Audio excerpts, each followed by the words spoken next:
The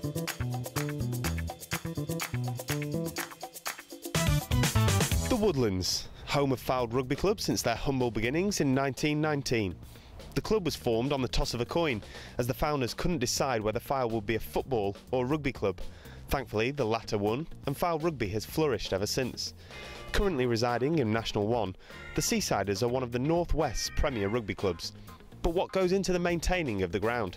Gary Andrews, who works part-time underneath head groundsman Patrick Townsend, explained a bit more about his role. I'm Gary Andrews. I'm one of the volunteers here at Fylde Rugby Club that helps out our part-time groundsman Patrick Townsend with various tasks around the grounds, including weed killing, grass cutting, wherever needs doing.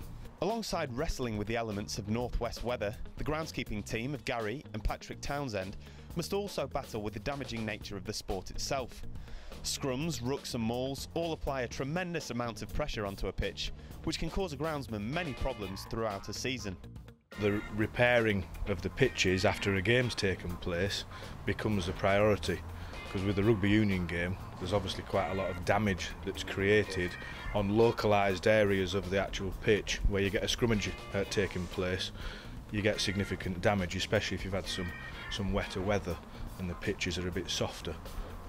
So that disruption to the surface can take quite a bit of repairing and putting the soil back into something like what it was like before. Fylde share two of their pitches with Fleetwood Town Football Club, who help maintain the ground. However, enough funding for equipment and the pitch itself can sometimes be hard to find. We've got a couple of tractors, we've got a sprayer for spraying fertiliser or weed killer, we have the line markers and strimmers, all the handheld equipment that you need. The better you look after equipment, the longer it will last, and we make every effort to do that here, so that any investment that goes in, like all clubs, you've got to spend your money wisely. With just over a month to go now until the start of the season, both Gary and Patrick will have their work cut out as they get the Woodlands match ready. At the end of any season, that is when the key work takes place on the pitch, and the end of season renovation that is carried out on the pitch at the end of that season will then determine how good the pitch is for the following season.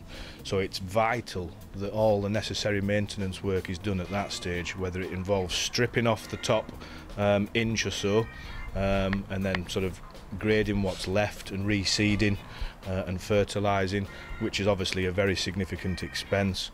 It might just be a case of aerating the ground and reseeding. It very much depends on what budget is available, and obviously that falls down to what the committee will decide is able to be spent. Sometimes it's more, sometimes it's less, and you just have to work with what's made available.